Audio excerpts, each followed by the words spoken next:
नमस्कार दोस्तों, मैं मनोज जायसवाल आपका इस वीडियो में तहे दिल से स्वागत करता हूं। आज हम इस वीडियो में 3 टॉपिक्स पे बात करेंगे। जैसे कि आपने मेरा थंबनेल देख ही लिया होगा कि हम बात करने जा रहे हैं कि एलआईसी की पॉलिसी अगर आपकी लैप्स हो गई है तो उसको कैसे चालू करा जाए। बट इस टॉपिक जो है, थंबनेल जो है, उसमें 3 टॉपिक हैं। सबसे पहला, ग्रेस पीरियड। ग्रेस पीरियड होता क्या है और पॉलिसी कब लैप्स होती है। दूसरा, समझेंगे कि हमको अगर आपकी पॉलिसी लैप्स हो गई है तो उसमें कौन कौन से डॉक्यूमेंट्स लगते हैं पॉलिसी को दोबारा चालू कराने के लिए। सबसे आखिरी में समझेंगे कि जो पॉलिसी चालू करने के लिए रिवाइवल फॉर्म लगता है, फॉर्म नंबर 680, उसको कैसे फिल करा जाए। इन तीनों चीजों को हम एक छोटी सी वीडियो के अंदर समझेंगे, तो वीडियो में अंत तक बने रहे जिससे कि आपको कंप्लीट इंफॉर्मेशन मिल सके इस वीडियो के बारे में। वीडियो में आगे बढ़ने से पहले मैं आप लोगों से रिक्वेस्ट करूंगा कि अगर अभी तक आपने चैनल को सब्सक्राइब नहीं करा है तो प्लीज चैनल को सब्सक्राइब कर दीजिए, जिससे कि हमारी लेटेस्ट वीडियो आपके पास टाइम टू टाइम पहुंचती रहे। तो चलिए समझते हैं सबसे पहले टॉपिक को कि ग्रेस पीरियड होता क्या है। सबसे पहले समझिए, अगर आपने कोई एलआईसी की पॉलिसी ले रखी है तो कोई भी नॉर्मल एंडोमेंट पॉलिसी ले रखी है तो उसके अंदर जो ग्रेस पीरियड होता है, आपके अगर प्रीमियम मोड मंथली है तो मंथली के अंदर जो ग्रेस पीरियड होता है वो 15 डेज का होता है। फॉर एन एग्जाम्पल, आपको प्रीमियम पे करना, प्रीमियम की डेट है आपकी 12 तारीख, तो आपके पास 15 दिन का समय होता है, ग्रेस पीरियड होता है। उस बीच में अगर आप प्रीमियम पे करते हैं तो उस बीच में आपको कोई भी लेट फीस नहीं लगती है। दूसरा, आपका जो लाइफ इंश्योरेंस कवरेज है वो रिस्क कवर चलता रहता है। मतलब 15 दिन के अंदर, ड्यू डेट से 15 दिन के अंदर अगर पॉलिसी होल्डर के साथ कोई भी हादसा होता है, कोई डेथ मिस हैपनिंग होती है, एक्सीडेंटल या नेचुरल, तो उस केस के अंदर life insurance company grace period के अंदर उसको जो उनका क्लेम का अमाउंट है वो क्लेम का अमाउंट देने के लिए लायबल होती है। वहीं पे अगर आपका जो प्रीमियम मोड है क्वार्टरली, हाफ ईयरली और ईयरली है तो ये ग्रेस पीरियड 15 डेज से बढ़कर 30 दिन का हो जाता है। तो 30 दिन के अंदर आपको प्रीमियम पे करना होता है, जिसके बीच में आपको ना लेट फीस लगती है और साथ में आपको रिस्कवरी मिलता है। बट जहां पे 15 दिन या 30 दिन का जो ग्रेस पीरियड है वो एक्सीड कर जाता है तो उसके बाद आपका रिस्क कवर खत्म हो जाता है। वहीं पे एक स्टार कंडीशन है कि अगर आपने टर्म इंश्योरेंस पॉलिसी ले रखी है तो टर्म इंश्योरेंस पॉलिसी के अंदर जो ग्रेस पीरियड होता है 15 डेज का होता है। वहीं पे 15 डेज कंप्लीट होते ही, मतलब 15 डेज का 16th डे पे ही आपकी पॉलिसी लैप्स हो जाती है। वहीं पे इंडोमेंट पॉलिसी जो लैप्स होती है वो ग्रेस पीरियड कंप्लीट होने के बाद भी कुछ समय तक चलती है। मतलब ड्यू डेट से 6 मंथ तक, 6 महीने का टाइम होता है, 6 महीने बाद ही आपकी पॉलिसी लैप्स होती है। तो आप समझ गए होंगे, टर्म इंश्योरेंस के अंदर 15 दिन बाद और नॉर्मल इंडोमेंट पॉलिसी 6 महीने बाद आपकी पॉलिसी लैप्स हो जाती है। अब बात करते हैं कि आपने समझ लिया ग्रेस पीरियड क्या होता है और पॉलिसी लैप्स कब होती है। अब इसके बाद बात समझते हैं कि कौन कौन से डॉक्यूमेंट्स आपको रिक्वायर्ड होंगे अगर आपकी एलआईसी की पॉलिसी लैप्स हो गई है। तो एलआईसी पॉलिसी लैप्स होने पे आपको कुछ स्टेप्स को फॉलो करना पड़ता है। सबसे पहले आपको समझना होता है कि आपको एलआईसी पॉलिसी रिवाइव करने के लिए, चालू करने के लिए क्या डॉक्यूमेंट, क्या चीज की जरूरत पड़ेगी। सबसे पहले आपको जानना होगा कि आपका टोटल प्रीमियम, जो आपका प्रीमियम ड्यू है वो कितना है विद टैक्सेस, साथ में उसके ऊपर कितनी लेट फीस लगी है। इसको जानने के लिए आप एलआईसी के कस्टमर केयर पे कॉल कर सकते हैं, अपने एजेंट से बात कर सकते हैं, अपने एलआईसी के पोर्टल पे जा सकते हैं और साथ में अपने नियर बाय ब्रांच में जाके अपनी एलआईसी के पॉलिसी का स्टेटस निकाल के उस पे के थ्रू भी जान सकते हैं कि आपको कितना प्रीमियम पे करना होगा। इसके बाद डॉक्यूमेंट्स की अगर हम बात करें तो सबसे पहले जो पॉलिसी होल्डर है उसका आधार कार्ड, आइडेंटिटी प्रूफ, साथ में एक एड्रेस प्रूफ चाहिए होगा। इसमें आप आधार कार्ड और पैन कार्ड ले सकते हैं पॉलिसी होल्डर का।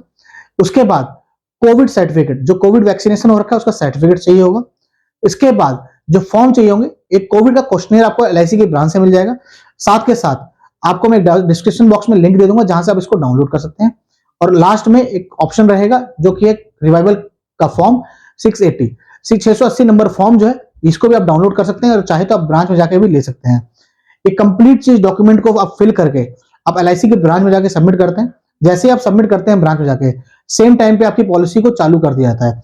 बट कुछ केसेस के अंदर जहां पे आपकी एज 50 प्लस हो चुकी है या आपका पॉलिसी का सम एश्योर्ड ज्यादा है, जिसके उन केसेस के अंदर मेडिकल की रिक्वायरमेंट होती है, तो जैसे ही आप ब्रांच में जाएंगे तो मैं आपको ब्रांच के जो एग्जीक्यूटिव्स हैं वो आपको बता देंगे कि आपको मेडिकल कराना होगा, जो कि एलआईसी के टीपीए, मतलब एलआईसी जो कनेक्टेड मेडिकल सेंटर्स हैं वहां से जाके आपको टेस्ट कराना होगा, जिसके बाद ही आपकी पॉलिसी को चालू किया जाएगा। बाकी चलिए चलते हैं, हम समझते हैं कि जो एलआईसी का फॉर्म नंबर 680 है उसको भरें कैसे। तो इसके लिए आपको अपनी कंप्यूटर की स्क्रीन पे ले जाना पड़ेगा, जहां पे जाके आप समझ पाएंगे कि 680 नंबर फॉर्म को कैसे कंप्लीट भरा जाए। वीडियो में आगे बढ़ने से पहले मैं आप लोगों से फिर से रिक्वेस्ट करूंगा कि चैनल को सब्सक्राइब करना ना भूलें। तो चलिए चलते हैं अपनी कंप्यूटर स्क्रीन के ऊपर। तो अब आप आ चुके हैं मेरी कंप्यूटर की स्क्रीन के ऊपर, जिसके अंदर हमने प्रेजेंटेशन खोल रखी है कि किस तरीके से जो एलआईसी का रिवाइवल फॉर्म है 680 नंबर, इसको फिल किया जाए। तो सबसे पहले समझते हैं जो रिवाइवल फॉर्म है 680 नंबर फॉर्म, ये 2 पेजेस का है, मतलब फ्रंट और बैक। फ्रंट पेज आपको कुछ इस तरीके से दिखेगा और back side of the page इस तरीके से दिखेगा। तो चलिए समझते हैं पहले फ्रंट पेज जो है उसको कैसे फिल करा जाए। फ्रंट पेज को हमने दो हिस्सों में बांट रखा है, टॉप ऑफ द पेज और बॉटम ऑफ द पेज। तो पहले टॉप पेज को देख रहे हैं ताकि थोड़ा जूम हो जाएगा और आपको दिखने में आसानी रहेगी।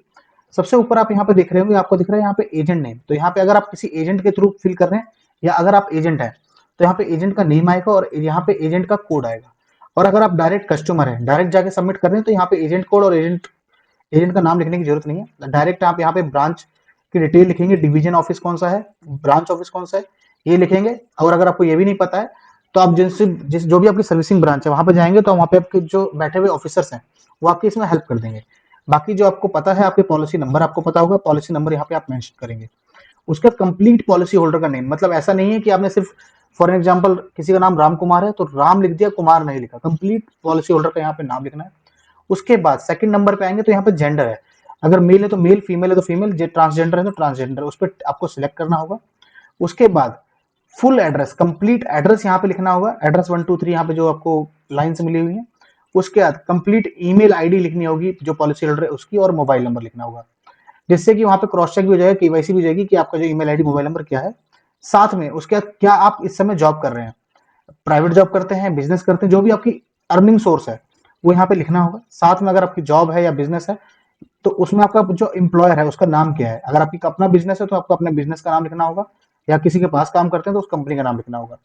उसके बाद जहां पे आपने कंपनी का नाम लिखा है वहां पे कितने समय से काम कर रहे हैं, उनको कितने साल से काम कर रहे हैं वो लिखना होगा। उसके बाद तीसरे नंबर पे आ जाते हैं आपकी पर्सनल हिस्ट्री, मतलब जहाँ पे आपका हेल्थ चेक हेल्थ के बारे में पूछा जाएगा। जैसे कि इसमें पूछा जा रहा है कि आप पिछले 5 सालों के अंदर कभी डॉक्टर के पास गए हैं जिसमें आपको 1 हफ्ते से ज्यादा दिखाना पड़ा है। अगर यस तो आपको यस करके यहाँ पर डिटेल लिखनी होगी, स्पेसिफिक डिटेल, पूरी डिटेल देनी होगी। अगर नो है तो नो लिखेंगे। इसी तरीके से अगर आप एडमिट हुए हैं हॉस्पिटल के अंदर या नर्सिंग होम के अंदर तो यहाँ पे यस लिखेंगे और डिटेल देंगे, नहीं तो नो करेंगे। अपने जहाँ पे भी आप जॉब कर रहे हैं, बिकॉज ऑफ हेल्थ आप 5 दिन से ज्यादा एडमिट हुए हैं या 1 हफ्ते से ज्यादा छुट्टी पर हैं तो उसके लिए यहाँ पे यस करेंगे, डिटेल देंगे, नहीं तो नो करेंगे। उसके बाद आगे बढ़ेंगे तो बॉटम ऑफ द पेज पे आ जाते हैं।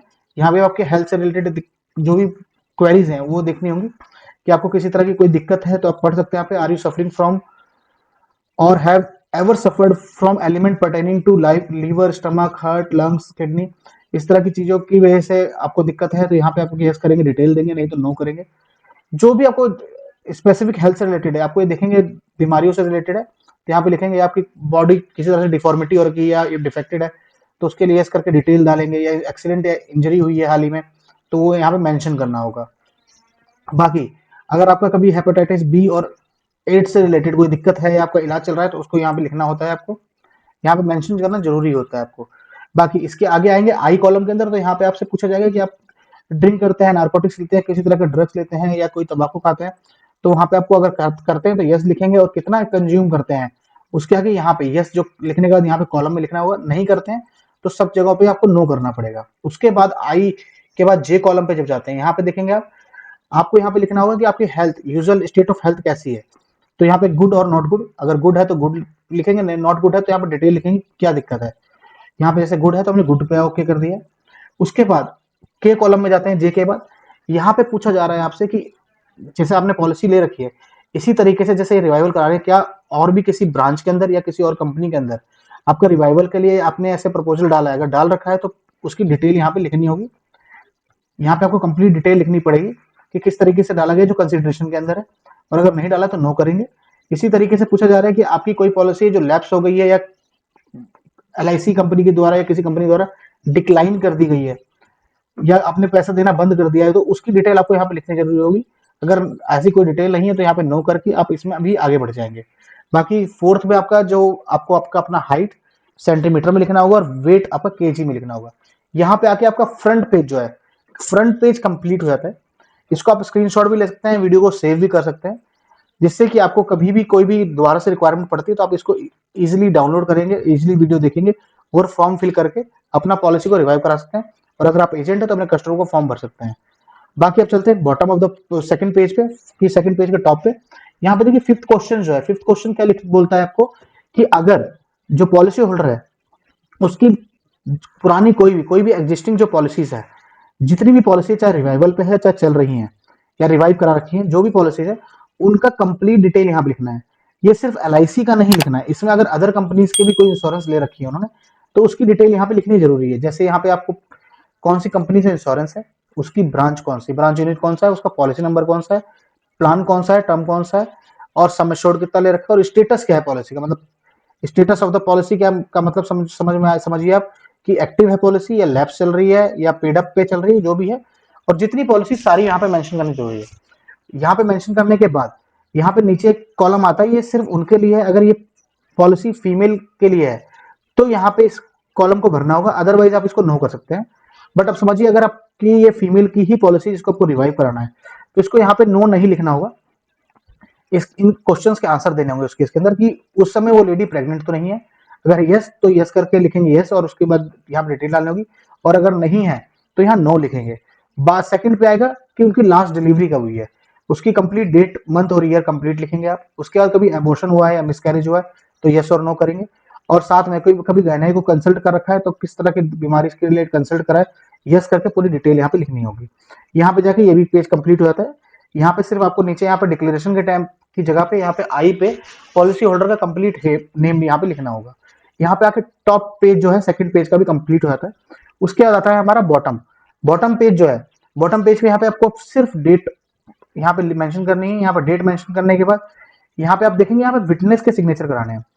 विटनेस अगर आपके पास एजेंट है या ब्रांच में कोई एजेंट मिल गया तो एजेंट साइन कर सकता है, यहाँ पे अपने एजेंसी कोड लिख सकता है, मतलब अपनी डिटेल डाल सकता है।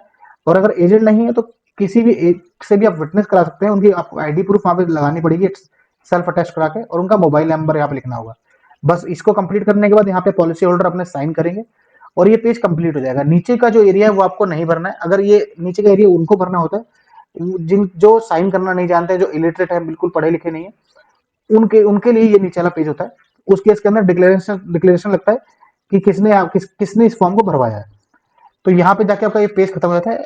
अब चलिए, जैसे आपको मैंने वीडियो में बोला था कि कोविड जो क्वेश्चनेयर है वो किस तरीके से फिल किया जाए, तो कोविड क्वेश्चनेयर का जो फॉर्म है ये 1 पेजर फॉर्म होता है। ये अपडेट होते होते अब ये इस तरीके से सिंगल पेज का फॉर्म हो चुका है जिसके अंदर सिर्फ 3 क्वेश्चन होते हैं। तो ये आपके सामने पेज दिख रहा होगा, फॉर्म दिख रहा होगा। अब चलिए चलते हैं, समझते हैं कि कोविड का क्वेश्चनेयर जो फॉर्म है वो किस तरह से भरा जाए, क्या क्वेश्चन पूछे जाते हैं इसके अंदर। ये फॉर्म फिल करना इतना ज्यादा जरूरी है कि अगर ये फॉर्म आप फिल करके नहीं सबमिट कर रहे हैं तो आपकी पॉलिसी ही रिवाइव नहीं होगी। तो आप समझिए कि कितना इंपॉर्टेंट फॉर्म है ये। चलिए देखिए, सबसे पहले जो ऊपर की साइड अगर आप देखते हैं तो बहुत सिंपल सा है। यहाँ पे आपको ऊपर यहाँ पे लिखना है name of the life assured, मतलब पॉलिसी होल्डर का नाम लिखना है। उसके बाद प्रपोजल नंबर की जगह पे यहाँ पे पॉलिसी नंबर, जो आपका पॉलिसी नंबर है वहां यहाँ पे मेंशन करना होगा। ये लिखने के बाद आप क्वेश्चंस पे आते हैं। सबसे पहला क्वेश्चन है कि जो पॉलिसी होल्डर है, जो एश्योर्ड है, जिसका लाइफ इंश्योरेंस हो रखा है, क्या वो पिछले 14 दिनों के अंदर किसी भी कोविड पेशेंट के पास हो गया है या मतलब क्लोज कांटेक्ट में गया है, तो यहाँ पे यस लिखेंगे, नहीं तो यहाँ पे नो लिख के इसमें आगे बढ़ जाएंगे। उसके बाद सेकंड, क्या कोविड जो 19 है, कोविड या कोरोना, जो पॉलिसी होल्डर है उसका कभी भी पॉजिटिव आया, अगर पॉजिटिव आया है तो उसकी यहाँ पे यस करके कंप्लीट डिटेल लिखेंगे कि कब हुआ था, होम क्वारंटाइन हुए थे या कोविड सेंटर में गए थे या हॉस्पिटलाइज हुए थे, उसकी कंप्लीट रिपोर्ट्स भी यहाँ पे इसके साथ में सबमिट करनी होंगी। उसके बाद अगर नहीं कर रखा है, अगर नहीं हुआ है कोविड, तो उस केस में नो बढ़ करेंगे और आगे बढ़ जाएंगे बॉटम ऑफ द पेज पे। बॉटम ऑफ द पेज पे तीसरा क्वेश्चन है, क्या पॉलिसी होल्डर को कोविड की वैक्सीन लग गई है। अगर कोविड वैक्सीनेशन लग गई है तो कोविड वैक्सीनेशन का सर्टिफिकेट चाहिए होगा। साथ में कोविड वैक्सीनेशन के सर्टिफिकेट के साथ में यहाँ पे कंप्लीट डिटेल लिखनी होगी कि कोविड का कौन सी वैक्सीन लगी है, कोवैक्सीन लगी है, कोविशील्ड लगी है, कौन सी वैक्सीन लगी है, फर्स्ट डोज कब लगी, सेकंड डोज कब लगी है, बूस्टर डोज अगर लगी है तो बूस्टर डोज कब लगी है, और वैक्सीन लगाने के बाद क्या कोई रिएक्शन या कोई भी एडवर्स रिएक्शन हुआ है या कोई दिक्कत आई है पॉलिसी होल्डर को, तो यस करेंगे, नहीं तो नो करके इसमें भी आगे बढ़ जाएंगे। यहाँ पे आके क्वेश्चंस खत्म हो जाते हैं। नीचे देखेंगे यहाँ पे बॉटम ऑफ द पेज, यहाँ पे देखेंगे यहाँ पे डेट एंड प्लेस मेंशन करना है, मतलब जिस डेट पे आप सबमिट कर रहे हैं फॉर्म को, और प्लेस मतलब अगर आप दिल्ली से हैं तो दिल्ली, गाजियाबाद से तो गाजियाबाद, चेन्नई से तो चेन्नई। और उसके बाद यहाँ पॉलिसी होल्डर के यहाँ पे साइन कराएंगे। यहाँ साइन कराने के बाद कोविड का फॉर्म भी कंप्लीट हो जाता है। तो ये फॉर्म आपने दोनों समझ लिया किस तरीके से भरे जाएंगे। यहाँ पे जाके हमारी प्रेजेंटेशन हो जाती है कंप्लीट। तो ये थी कंप्लीट वीडियो जिसके अंदर हमने समझा कि ग्रेस पीरियड होता क्या है, पॉलिसी कब लैप्स होती है, कौन कौन से डॉक्यूमेंट्स रिक्वायर्ड होंगे अगर आपको पॉलिसी को दोबारा से चालू कराना है, और साथ में 680 नंबर फॉर्म जो है उसको कैसे भरा जाए, कोविड का जो क्वेश्चनर है उसको कैसे भरा जाए। ये कंप्लीट इंफॉर्मेशन आपको मिल चुकी है। बाकी अब आपके पास क्वेरी होगी कि आपको ब्रांच से फॉर्म मिलेगा या कहां से मिलेगा। इसको डाउनलोड करने के लिए मैं आपको डिस्क्रिप्शन बॉक्स में एक लिंक दे दे रहा हूं, जहां पे जाके आप सिंगल क्लिक में जाके आप इस फॉर्म को डाउनलोड कर सकते हो। बाकी अगर आपको ये वीडियो अच्छी लगी हो तो प्लीज चैनल को लाइक करिए, इस वीडियो को लाइक करिए, ज्यादा से ज्यादा लोगों तक शेयर करिए। बाकी अगर अभी तक आपने इस चैनल को सब्सक्राइब नहीं करा है तो प्लीज चैनल को सब्सक्राइब करना ना भूलें। अंत में इस वीडियो को पूरा देखने के लिए आपका बहुत बहुत धन्यवाद।